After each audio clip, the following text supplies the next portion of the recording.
you're going to get as a result is instead of reducing the deficit, you're going to have that $300 billion or so added to the cost of this legislation and actually increase the deficit, not reduce it. We learned within days of the passage of this bill, I should probably step back a step. Remember the summit that was held at the White House in late February, the Republicans, the Democrats, the president, they sat around the table and talked for the better part of a day and talked about their ideas and the back and forth and all that, which was pretty healthy.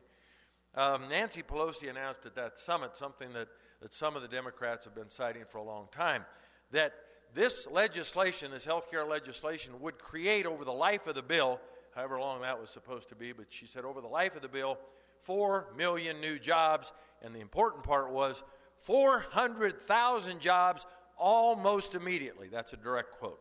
Almost immediately. Well, almost immediately, within hours of the passing of this bill, Zoll Medical Corporation said we're going to be forced to move manufacturing overseas. AT&T said we're going to take $1 billion with a B dollar hit to a non-cash charge in the first quarter. Verizon sent an email to their employees saying expect changes for the worse to your health benefits as a direct result of this bill.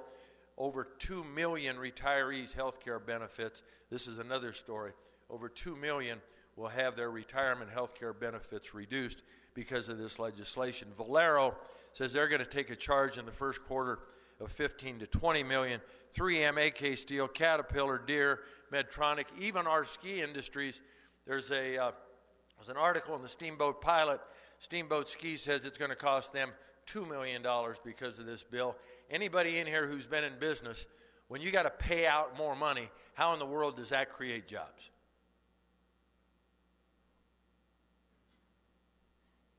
I don't see any hands going up. It doesn't. And that's the part that concerns me and concerns me greatly. It concerns a few other people. Judd Gregg is the ranking member on the Senate Finance Committee.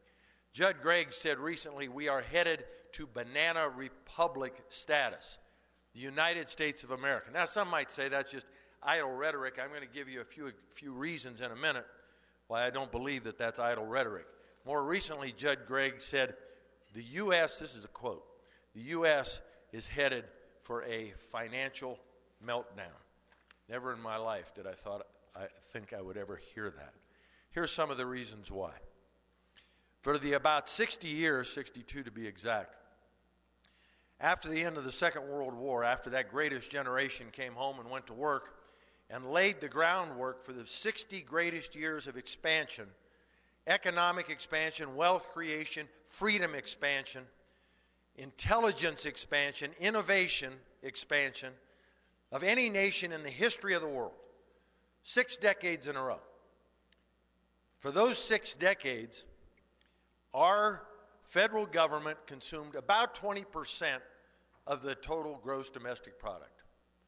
20%. Varied a little bit, but very, very little over those 62 years. In fact, exactly for those 62 years, our deficit to GDP only averaged about 1.45 in that entire period of time.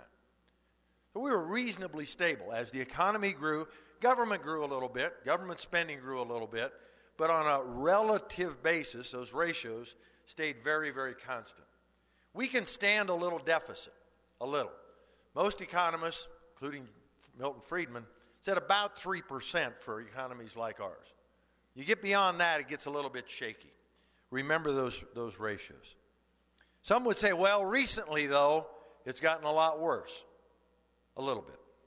The 28-year period from 1981 to 2008, that's the Reagan, Bush 41, Clinton, Bush 43 administrations, 28 years, our deficit to GDP still was below that 3% threshold on average. It equaled 2.48.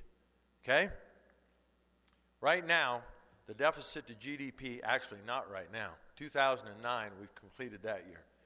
It hit 9.9. Worse, it's projected to stay close to that level and then shortly get far worse. I'm looking at a GAO report, and I'm going to ask Dean to make so you get a copy of these two graphs I'm going to share with you. Now, Go ahead and scatter them around, who's ever got them.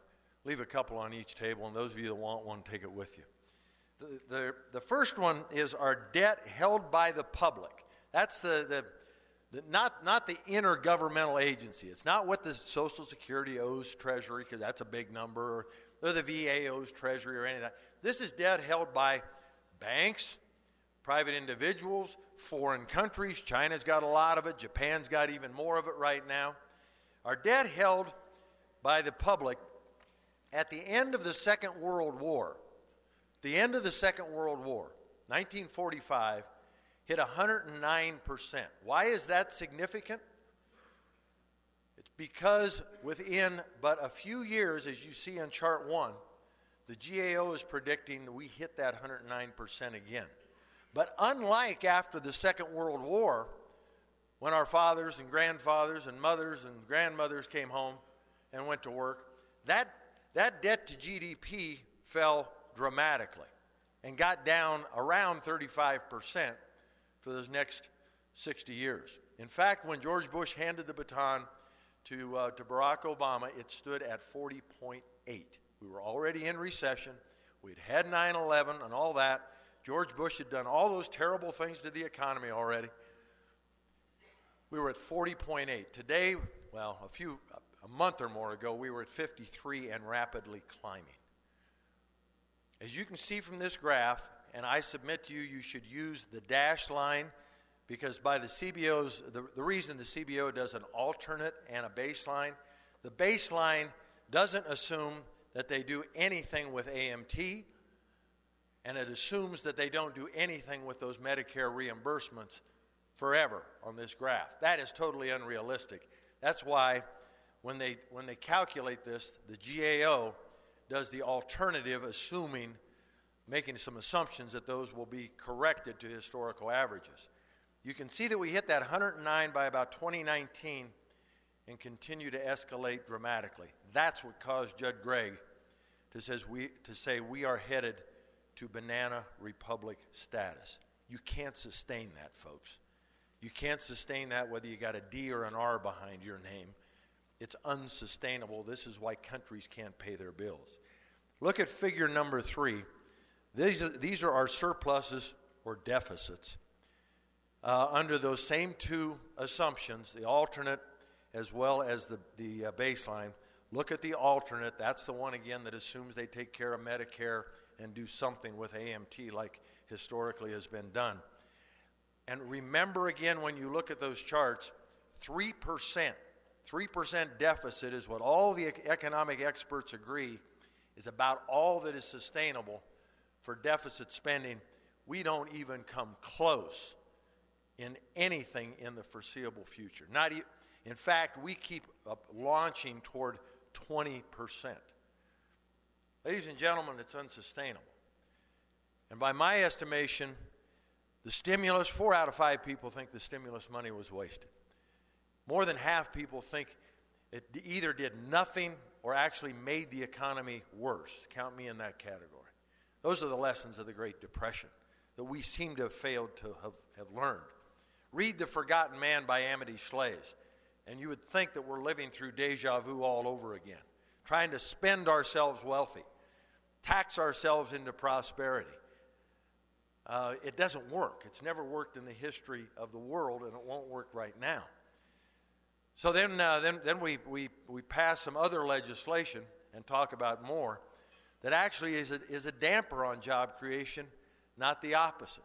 NFIB says this health care bill will cost 1.6 million jobs. Heritage Foundation isn't quite as optimistic. They say 5.2 million jobs, and in addition, another 5 million that will be stunted, either wages or benefits restrained because of this legislation. You can't insure 30 or 40 million uninsured people for nothing. It costs money. That's common sense. And the shell game accounting that they did with this bill to pretend that it would reduce the deficit is just that. Any of us could balance our books if we had only 6 years of expense but 10 years of revenue. And then pretend that we don't have a $300 billion doc fix to include, and pretend we're going to cut $500 million out of Medicare.